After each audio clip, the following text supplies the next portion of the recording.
ದೇವಿ ಅಮ್ಮ ಶ್ರೀ ಚಕ್ರವಾಸಿನಿ.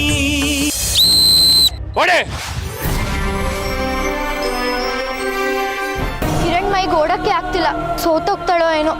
ಅಮ್ಮ ತಾಯಿ, ನಾನಿನ್ನ ಬೇಡ್ಕೊಂತ ಇದ್ದೀನಿ, ದಯವಿಟ್ಟು ನಂಗೆ ಸಹಾಯ ಮಾಡು ತಾಯಿ.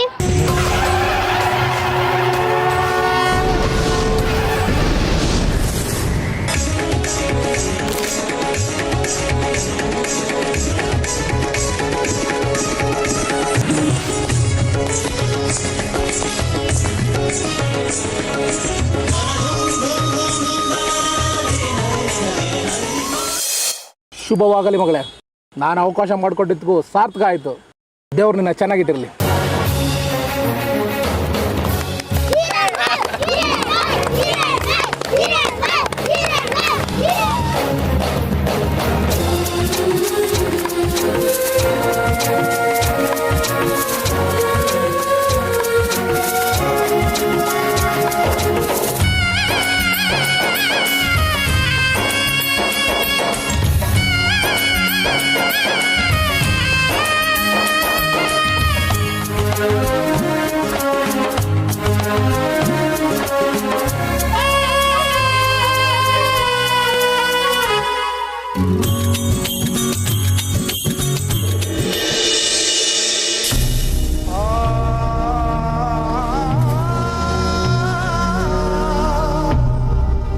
ನಡಿಯಪ್ಪ ಬಂಗಾರಿ, ಏನು ನೋಡ್ತಾ ನಿಂತ್ಬಿಟ್ಟೆ? ನಡಿ. ನ್ಯಾಯಾಧೀಶರು ಯಾವಾಗ ಕರೀತಾರೆ ಅಂತ ಗೊತ್ತಾಗಲ್ಲ. ಅವ್ರು ಕರೆದಾಗ ಅಲ್ಲಿ ಇರ್ಲಿಲ್ಲ ಅಂದ್ರೆ ನಿನ್ಗೇನು ಅನ್ನಲ್ಲ, ನಮಗ್ ಬೈತಾರೆ. ನಡಿ ನಡಿ. ಅಲ್ಲ, ನಮ್ಮನೆಯವರು ವಕೀಲರು ಕರ್ಕೊಬರ್ತೀನಿ ಅಂತ ಹೇಳಿದ್ರು, ಅದಕ್ಕೆ ಕಾಯ್ತಿದ್ದೀನಿ. ಯಾರು ಬಂದಿಲ್ವಾ? ಬಂದಿರೋ ಇಷ್ಟೊತ್ತಿಗೆ ನಿನ್ನ ಹತ್ರ ಬರ್ತಿರ್ಲಿಲ್ವಾ? ಯಾರಿಗೂ ಬೇಕಾಗಿಲ್ಲ ಕಣೆ ನೀನು ಬಿಡ್ಸ್ಕೊಂಡು ಹೋಗೋದು.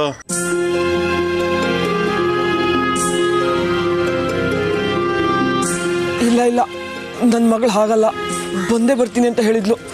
ಇಲ್ಲ ಅಂದ್ರೆ ನಮ್ಮ ಮನೆಯವ್ರು ಯಾರಾದ್ರೂ ಬರ್ತೀನಿ ಅಂತ ಹೇಳಿದ್ರು. ಬಂದ್ರು ಅಷ್ಟೇ, ಬರ್ದಿದ್ರು ಅಷ್ಟೇ, ನಿನ್ನ ಮೊಕದ್ದಮೆ ನಿಲ್ಲಲ್ಲ. ಸುಮ್ಮನೆ ಇರ್ಲಾರ್ದೆ ಮೇಲಿನ ಕೋರ್ಟ್ಗೆ ಬೇರೆ ಕೇಸ್ ಹಾಕೊಂಡಿದ್ದೀರಾ.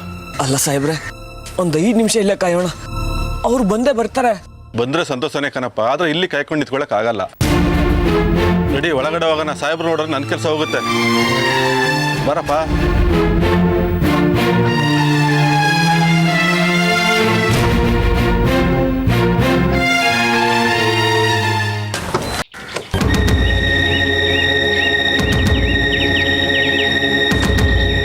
ಸರ್, ದಯವಿಟ್ಟು ಕ್ಷಮಿಸಿ ಸರ್, ಬರೋದು ಸ್ವಲ್ಪ ತಡ ಆಗೋಯ್ತು. ಎಷ್ಟೊತ್ಗಮ್ಮ ಬರೋದು?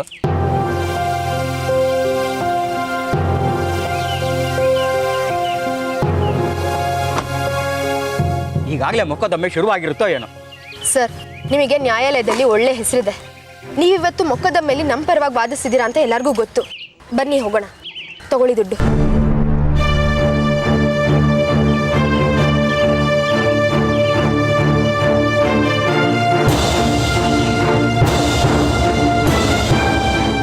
ಇಲ್ಲಮ್ಮ, ನೀವು ಬರೋದೇ ಇಲ್ವೇನೋ ಅಂದ್ಕೊಂಡು ನಿಮ್ಮ ಮೊಕದ್ದಮೆನ ರದ್ದು ಮಾಡಿ ಬೇರೆ ಮೊಕದ್ದಮೆನ ನಡ್ಸೋಕೆ ಹೋಗ್ತಾ ಇದ್ದೀನಿ.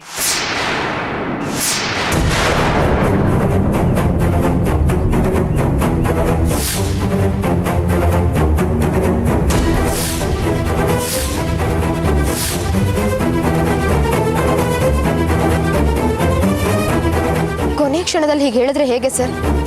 ನಾವುಗಳು ನಿಮ್ಮನ್ನೇ ನಂಬ್ಕೊಂಡು ಬಂದಿದ್ದೀವಿ. ಇವಾಗ ಬಂಗಾರಿಯವ್ರು ಬಿಡುಗಡೆ ಆಗಬೇಕು ಅಂದರೆ ನೀವಲ್ದೆ ಇನ್ಯಾರು ವಾದಿಸೋಕ್ಕೆ ಸಾಧ್ಯ ಹೇಳಿ? ಏನ್ರಿ ಅನ್ಕೊಂಡ್ಬಿಟ್ಟಿದ್ದೀರಾ ನೀವು ನನ್ನನ್ನು? ಈಗ ಮೊಕದ್ದಮೆ ಶುರುವಾಗಿದೆ, ಈಗ ಹಣ ತೊಗೊಂಬಂದಿದ್ದೀರಾ. ಇದೇನು ಸೊಪ್ಪಿನ ವ್ಯಾಪಾರನೇನ್ರಿ? ದುಡ್ಡು ಕೊಟ್ಟು ಕಂತೆ ತೊಗೊಂಡೋಗು ಅಂತಾರಲ್ಲ, ಹಾಗೇನು ಇದು? ನಾವು ಯಾವಾಗಲೂ 1 ವಾರಕ್ಕೆ ಮುಂಚೆನೇ ಹಣ ತೊಗೋತೀವಿ. ನಿಮಗೋಸ್ಕರ ನೆನ್ನೆವರೆಗೂ ಕಾದಿದ್ದಾಯ್ತು.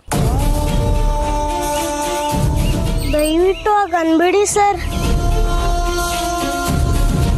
ನಿಮಗೆ ಅಂತಾನೆ ಈ ದುಡ್ಡನ್ನ ಹೊಂದಿಸ್ಕೊಂಡ್ ಬಂದಿದ್ದೀವಿ. ನಮ್ಮಪ್ಪ ಬಿಡುಗಡೆ ಆಗ್ಲೇಬೇಕು. ಬೇಕಾದ್ರೆ ನ್ಯಾಯಾಧೀಶ ಹತ್ರನು ಇದನ್ನೇ ಬೆಳ್ಕೊಂತೀನಿ, ಅದಕ್ಕೆ ಏನ್ ಮಾಡ್ಬೇಕು ಅಂತ ಹೇಳಿ. ಏನು ಮಾಡಬೇಡಿ, ಈ ದುಡ್ಡನ್ನು ತಗೊಂಡು ಹೋಗಿ ಬೇರೆ ಯಾರಾದರೂ ವಕೀಲರು ಸಿಗ್ತಾರಾ ನೋಡಿ. ಅವ್ರ ಮುಂದೆ ಈ ದುಡ್ಡು ಹಿಡೀರಿ, ಏನಾದರೂ ಆಗ್ಬೋದು.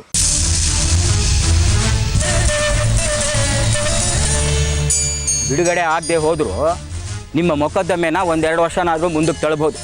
ಕಡೆ ಪಕ್ಷ ಇನ್ನೊಂದು 2 ವರ್ಷನಾದರೂ ನಿಮ್ಮ ಬಂಗಾರಿ ಜೈಲಿನಲ್ಲಿ ಬದುಕಿರ್ಬೋದು ಬಿಡಿ. ಹಾಗನ್ಬಿಡಿ ಸ್ವಾಮಿ, ನನ್ನನ್ನು ನಿಮ್ಮ ಮೊಮ್ಮಗಳು ಅಂತ ತಿಳ್ಕೊಳ್ಳಿ. ಬೇಕಾರೆ ನೀವು ಕಾಲ್ ಹಿಡ್ಕೊಂತೀನಿ. ಓ ಬಿಡಮ್ಮ, ನೋಡು ಮಗು, ಕಾನೂನಿಗೆ ಹೇಗೆ ಕಣ್ಣಿಲ್ವೋ ಹಾಗೆ ಕಾನೂನು ವಾದ ಮಾಡೋರ್ಗೂ ಕರುಣೆ ಇರೋಲ್ಲ. ನಿಮ್ಮಂಥವ್ರಿಗೆಲ್ಲ ಈ ಕರುಣೆ ತೋರಿಸ್ತಾ ಹೋದರೆ ನಾಳೆ ನನ್ನ ಮಕ್ಕಳು ಇನ್ನು ಹಾಗೆ ಬೇರೆಯವ್ರ ಕಾಲು ಹಿಡಿಬೇಕಾಗುತ್ತೆ. ಸರ್, ದಯವಿಟ್ಟು ಹಾಗೆ ಹೇಳ್ಬೇಡಿ. ಬೇಕಿದ್ರೆ ನಿಮಗೆ ಇನ್ನೂ ಸ್ವಲ್ಪ ದುಡ್ಡನ್ನು ಹೊಂದಿಸ್ಕೊಡ್ತೀನಿ. ಬಂಗಾರಿ ಅವ್ರ ಪರ ನೀವೇ ವಾದ ಮಾಡಬೇಕು. ಬನ್ನಿ ಸರ್, ನೀವು ವಾದ ಮಾಡಿದ್ರೆ ಬಂಗಾರಿ ಅವ್ರು ಬಿಡುಗಡೆ ಆಗೇ ಆಗ್ತಾರೆ. ನೋಡಿ, ನಾನು ನಿಮ್ಮ ಜೊತೆ ಇಲ್ಲೇ ವಾದ ಮಾಡ್ತಾ ನಿಂತಿದ್ರೆ ನನ್ನ ಇನ್ನೊಂದು ಮೊಕದ್ದಮೆನೂ ಎಕ್ಕುಟ್ಟೋಗುತ್ತೆ. ನೋಡಿ, ದಯವಿಟ್ಟು ನನಗೂ ತೊಂದರೆ ಕೊಡದೆ, ನಿಮ್ಮ ಸಮಯನೂ ಹಾಳು ಮಾಡ್ಕೊಳ್ದೆ ಬೇರೆ ವಕೀಲರನ್ನ ಹುಡುಕೋ ಪ್ರಯತ್ನ ಮಾಡಿ.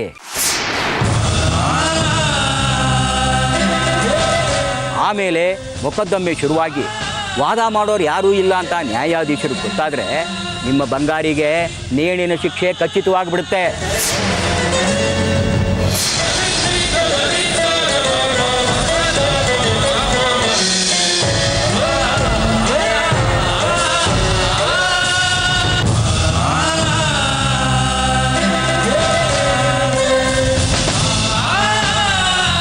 ದಯವಿಟ್ಟು ಹಾಗನ್ಬೇಡಿ ಸರ್. ನಿಮ್ಮ ತಮ್ಮಯ್ಯ ಅಂತೀನಿ. ನಮ್ಮ ಅಪ್ಪನ ಜೈಲಿಗೆ ಓ ಬಿಡಮ್ಮ, ನನ್ನ ಕಾಲ ಬಿಡಮ್ಮ. ಈ ಕಲ್ ಮನ್ಸಿನವ್ರ ಮುಂದೆ ಮಾತಾಡಿ ಏನು ಪ್ರಯೋಜನ ಇಲ್ಲ. ನಿಮ್ಮ ಅಮ್ಮನವರೇ ನಮ್ಮನ್ನು ಕಾಪಾಡ್ತಾರೆ. ಬಾ. ಆ ಕೆಲಸ ಆಗಲೇ ಮಾಡ್ಬೋದಾಗಿತ್ತಲ್ಲ. ನಿಮ್ಮ ಸಮಯನೂ ಉಳಿತಿತ್ತು, ನನ್ನ ಸಮಯನೂ ಉಳಿತಿತ್ತಲ್ವಾ? ಕೊನೆಯದಾಗಿ ನಿಮ್ಮಲ್ಲಿ ಒಂದು ಪ್ರಾರ್ಥನೆ ಸರ್. ಹ್ಞೂ ಹೇಳ್ಬಿಡಿ, ಅದಕ್ಕೂ ಮಂಗಳ ಹಾಡ್ಬಿಡೋಣ. ನಮ್ಮ ಕತೆ ಹೇಗೋ ಆಗೋಗ್ಬಿಡುತ್ತೆ. ಆದ್ರೆ ಇನ್ ಮುಂದೆ ಯಾವ ಬಡಬಾಯಿಗಳಿಗೂ ಈಗ ಮಾಡಬೇಡಿ. ಇದು ಪ್ರಾರ್ಥನೆನಾ ಅಥವಾ ಉಪದೇಶನಾ? ನೀವು ತುಂಬಾ ಬುದ್ಧಿವಂತರು ಸರ್, ಹೇಗಾದ್ರೂ ತಿಳ್ಕೊಳ್ಳಿ. ಬಾ ಹಿರಣ್ಣ.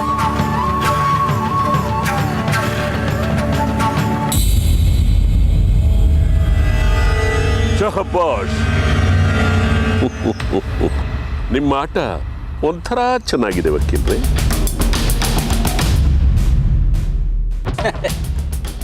ನಮಸ್ಕಾರ. ಎಲ್ಲ ನಿಮ್ಗೋಸ್ಕರ ಅಲ್ವೇ ಶಾಸ್ತ್ರಿಗಳೇ? ಕಡೆವರೆಗೂ ನಂಬಿಸಿ ಕತ್ತು ಕೊಯ್ಯೋದು ಅಂತ ಅಂದ್ರೆ ಇದೇನಾ? ಈಗ ಮಾಡು ಅಂತ ಹೇಳ್ಕೊಟ್ಟಿದ್ದು ನಾವೇ ಅಲ್ವೇ? ಬಿಡಿ, ಇಂಥ ಬುದ್ಧಿ ಇದ್ರೆ ಎಲ್ಲಿ ಹೋದ್ರೂ ಚೆನ್ನಾಗಿ ಬದುಕ್ತೀರಿ. ನೀವು ಹೇಳಿದ್ದು ನಾನು ಮಾಡಾಯ್ತು, ನಮಗೆ ಸಂತೋಷ ತಾನೆ?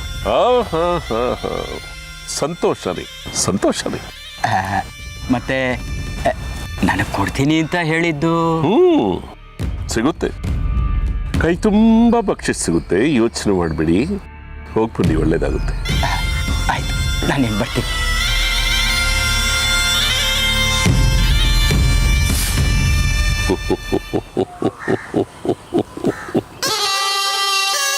ಇನ್ನು ಬಂಗಾರಿಗೆ ಕಲ್ಲು ಶಿಕ್ಷೆ ಖಚಿತ. ಇಲ್ಲ, ಅವನ ಬದುಕಿರೋವರೆಗೂ ನಾ ಗೋಡೆ ಮಧ್ಯೆ ಕೊಳೆಯೋ ಹಾಗೆ ಜೀವಾವಧಿ ಶಿಕ್ಷೆ ಸಿಗೋದಂತೂ ಖಂಡಿತ. ಇನ್ನು ಆ ದೇವರ ಮಗಳು ಹಿರಣ್ಮಯಿ ನೋಡ್ಕೊಳ್ಳೋದಕ್ಕೆ ಯಾರೂ ದಿಕ್ಕಿರೋದಿಲ್ಲ. ಅವಳನ್ನ ನನ್ನ ಸುಪರ್ದಿಗೆ ತಗೊಳ್ಳೋದಕ್ಕೆ ಯಾವ ಅಡ್ಡಿ ಆತಂಕಗಳು ಇಲ್ಲ. ಈ ಅನಂತ ಕೃಷ್ಣ ವಕೀಲನ್ನು ಬಿಟ್ರೆ ಬಂಗಾರಿನ ಬಿಡಿಸುವಂತ ತಾಕತ್ತು ಬೇರೆ ಯಾವ ವಕೀಲನಿಗೂ ಇಲ್ಲ. ಇನ್ನು ನನ್ನ ದಾರಿ ಸುಗಮ ಆಯಿತು. ಶ್ರೀಚಕ್ರನ ಪಡ್ಕೊಳ್ಳೋ ದಿನ ಬಹಳ ಹತ್ತಿರ ಬರ್ತಾ ಇದೆ. ವಿರೂಪಾಕ್ಷ, ನಿನ್ನ ಶುಕ್ರ ದೆಸೆ ಪ್ರಾರಂಭವಾಯಿತು. ಶ್ರೀಚಕ್ರ ನಿನ್ನದೇ, ನಿನ್ನದೇ ಶ್ರೀಚಕ್ರ. ಶ್ರೀಚಕ್ರ.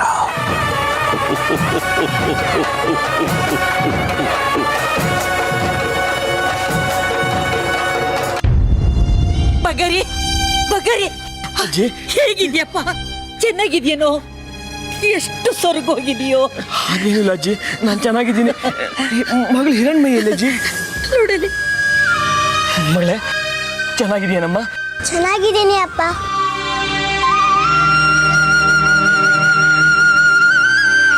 ಇಲ್ಲ ಬಂಗಾರಿ ಅವರೇ, ನಾವು ಗೊತ್ತು ಮಾಡಿದ ವಕೀಲರು ಬರಲ್ಲ ಅಂದ್ಬಿಟ್ರು.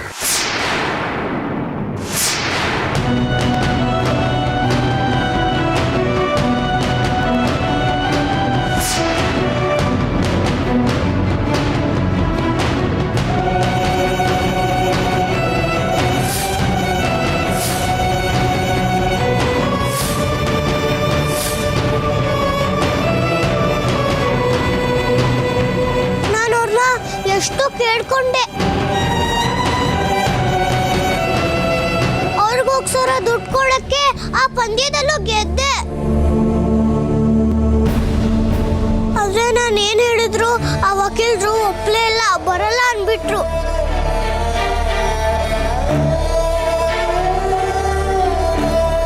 ಅಮ್ಮ ತ್ರಿಪುರ ಸುಂದರಿ,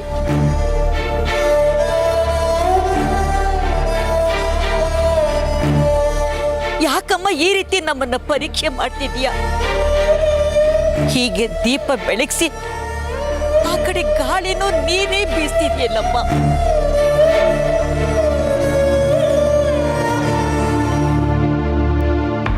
ಇನ್ನು ಏನೇನು ಅನುಭವಿಸ್ಬೇಕು ನಾವು ನಿನ್ ಕಣ್ಣೆದ್ರಿಗೆ? ಹಾಗಿದ್ರೆ ನನಗೆ ಬಿಡುಗಡೆನೇ ಇಲ್ಲ.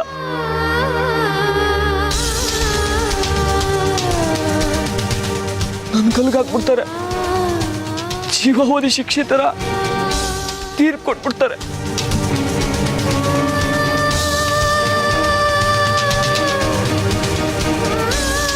ಅಪ್ಪ, ಯಾಕಪ್ಪ ಹಂಗ್ ಮಾತಾಡ್ತಿದ್ಯಾ?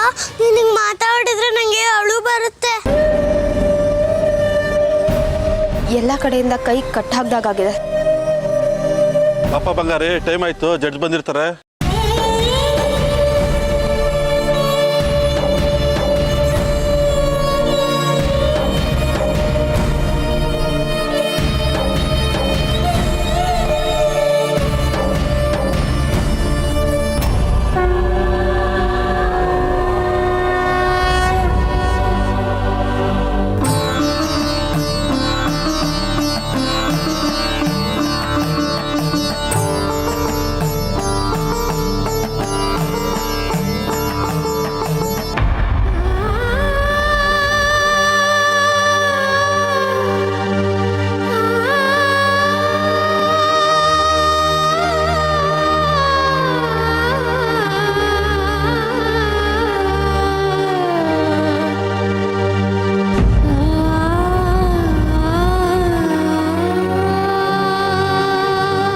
ನಮಸ್ಕಾರ ಮಹಾಸ್ವಾಮಿಗಳೇ.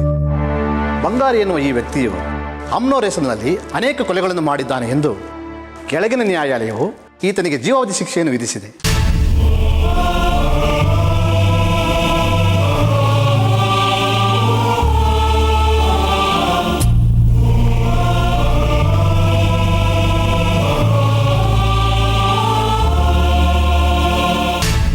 ಆ ತೀರ್ಪಿನ ವಿರುದ್ಧವಾಗಿ ಈಗ ಈತ ಮೇಲಿನ ನ್ಯಾಯಾಲಯಕ್ಕೆ ಅರ್ಜಿಯನ್ನು ಸಲ್ಲಿಸಿದ್ದಾನೆ.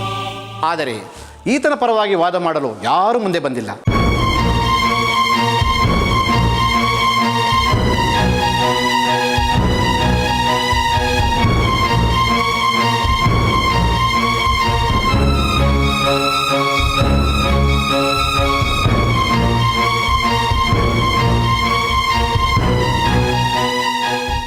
ಏನ್ರಿ, ನಿಮ್ಮ ಪರ ವಾದ ಮಾಡಲಿಕ್ಕೆ ಯಾರಾದರೂ ವಕೀಲರು ಬಂದಿದ್ದಾರಾ?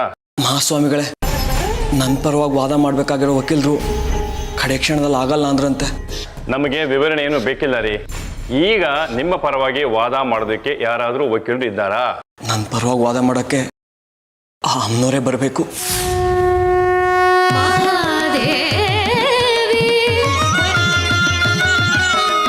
ಮಹಾದೇವಿ. ಯಾರು? ನಮ್ಮೂರಿನ ತ್ರಿಪುರ ಸುಂದರಿ ಅಮ್ಮನವರೇ ಬರಬೇಕು ಅಂದೆ. ದೇವರೇ ಬಂದು ವಾದ ಮಾಡಿ ಆರೋಪಿನ ಉಳಿಸಿರೋ ಉಲ್ಲೇಖನೇ ಇಲ್ಲ ಇತಿಹಾಸದಲ್ಲಿ.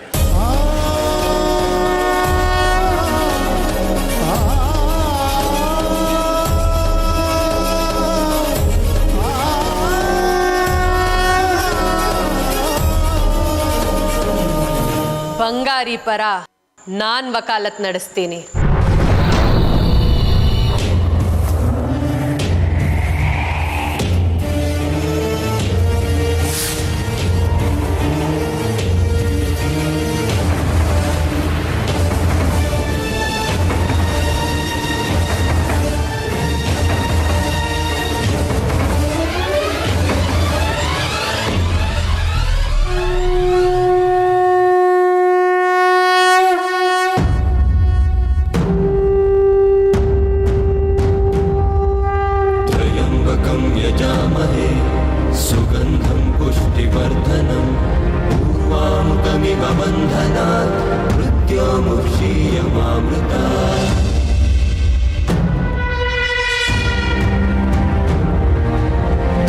शिक्षकं शिष्टरक्षकं सुरसुपूजितं असुरमर्दनं राक्षस संहारम्.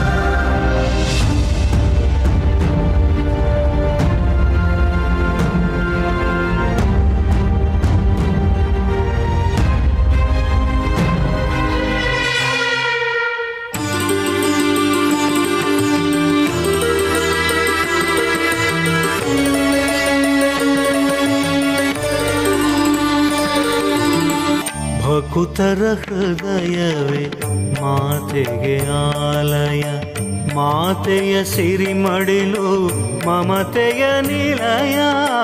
ಭಕುತರ ಹೃದಯವೇ ಮಾತೆಗೆ ಆಲಯ, ಮಾತೆಯ ಸಿರಿಮಡಿಲು ಮಮತೆಯ ನಿಲಯ. ಶ್ರೀಮಾತೆ ತರುವಂಥ ಕಾರುಣ್ಯಕ್ಕೆಲ್ಲ, ಶ್ರೀಮಾತೆ ತರುವಂಥ ಕಾರುಣ್ಯಕ್ಕೆಲ್ಲ ಜಗದ ಐಸಿರಿಯು ಸರಿಸಾಟಿಯಲ್ಲ.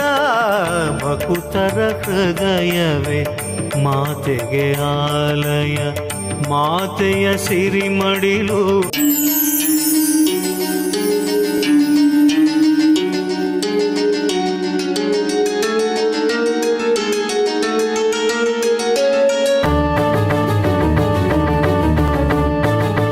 ನಾನು ಬಂಗಾರಿ ಪರವಾಗಿ ವಕಾಲತ್ ವಹಿಸೋದಕ್ಕೆ ಬಂದಿದ್ದೀನಿ ಮಹಾಸ್ವಾಮಿ. ಇದು ನ್ಯಾಯಾಲಯ ಕಣ್ರಿ. ಇಷ್ಟ ಬಂದಾಗೆ ಬರೋದಕ್ಕೆ, ಇಷ್ಟ ಬಂದಾಗೆ ಹೋಗೋದಕ್ಕೆ ಇಲ್ಲಿ ಅವಕಾಶ ಇಲ್ಲ.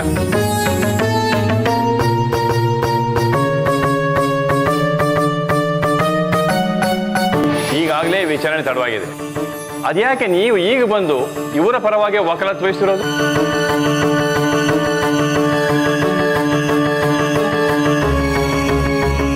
ಇಲ್ಲೆಲ್ಲೂ ನಿಮ್ಮ ಹೆಸರೇ ಇಲ್ಲ. ಹಾಗೆ ನೀವು ವಾದ ಮಾಡಬೇಕು ಅಂತಿದ್ರೆ ಈ ಮೊಕದ್ದಮೆಯಲ್ಲಿ ವಾದ ಮಾಡ್ತೀರಾ ಅಂತ ಮುಂಚೆನೇ ನಮೂದಾಗಿರಬೇಕಾಗಿತ್ತು.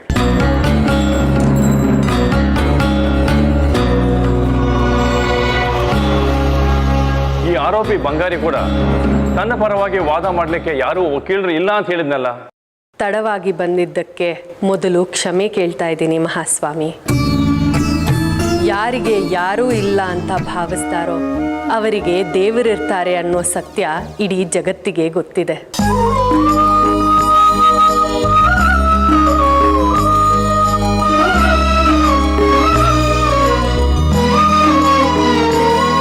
ಈ ಮೊಕದ್ದಮೆಯಲ್ಲಿ ನಾನು ಆರೋಪಿ ಪರವಾಗಿ ವಕಾಲತ್ ವಹಿಸ್ತಿದ್ದೀನಿ ಅಂತ ಮೊದಲೇ ಹೇಳಿದ್ದೀನಿ. ನನ್ನ ಹೆಸರು ಉಮಾ ಮಹೇಶ್ವರಿ.